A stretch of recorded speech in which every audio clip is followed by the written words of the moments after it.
How bad will it be if the Cowboys fall to the Eagles on Sunday and suddenly they're looking at a 3-4 record in a division where they easily could have been at the top? Typically, when the Dallas Cowboys are struggling, one of the easiest things that we do is, man, let's fire Jason Garrett. But in the process of doing that, we forget who the owner of the team is and what type of team that he wants. Jerry likes Jason Garrett to be the coach because not only their working relationship, but how he handles the team. Because Jason Garrett, the one thing that I can say with the players that they've drafted and the free agents that they have brought in, they have developed these. They got some good young players that they have developed. Now, last year, they changed the offensive side of the ball. The defense has been pretty solid. So they go with Kellen Moore as the new offensive coordinator, John Kitna as your new quarterback coach. They changed the offensive line coach last year. So how long am I going to give this with my quarterback being his fourth year to be able to everything to build it come together in this offense to be able to function? So to me, the coach is not even in question, even if they lose this week, even if they lose the week after that. Jerry Jones runs his business a different way.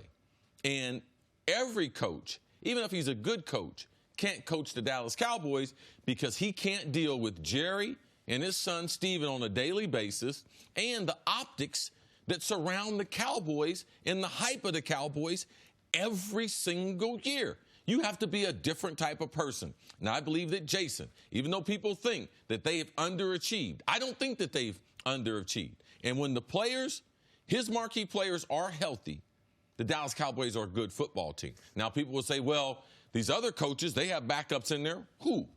Besides Belichick, and then we saw my man in Philadelphia do it 2 years ago. Some people would say Sean Payton this year is doing it. No quarterback with Teddy Bridgewater. Well, when you sign Teddy Bridgewater, it's because you have more faith in him than almost any your backup. intel, your scouting department, the faith that you had in him, you went out and traded for him from the Jets. So, yeah, you did do your homework. And it's about performing on the – I believe we criticize too much the coach in Dallas and don't criticize the players. And the players are the one not playing up to their ability, Nick. So I don't think Jerry Jones is going to make a midseason coaching change. And if he does, it would be in December, week 15, 16, if the season is officially lost. I do think if the Dallas Cowboys lose this week in the Philadelphia Eagles, Jason Garrett is not going to be the head coach next season.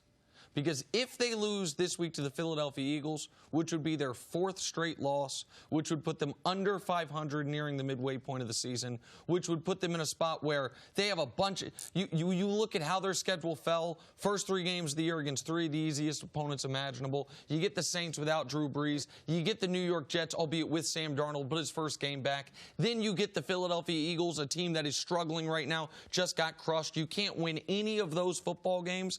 That will, to me, be the last piece of evidence I need to be able to say definitively this Cowboys team, even if they somehow sneak into the playoffs, winning the division 8-8, 9-7, is not a very good team, is not a threat to go on a postseason run. And if that's how this season goes, they're not bringing Jason Garrett back next year. You can say he has not underachieved up to this point, and I think it's a decent point.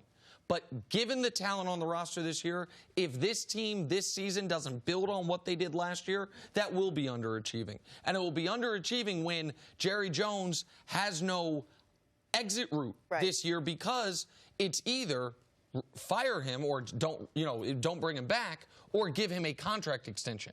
That's the other. Jason Garrett is on the last year of his deal. So if he is back next season, it is with even added security because it is with a brand new contract. So I don't think he's going to get, if they lose on Sunday, fired on Tuesday. But I do think if they lose Sunday, he's not going to be the head coach of the team next year. I don't think the offense's performance this year will be blamed on the coach. All right? Michael Gallup was outstanding week number 1 and the first quarter week number 2.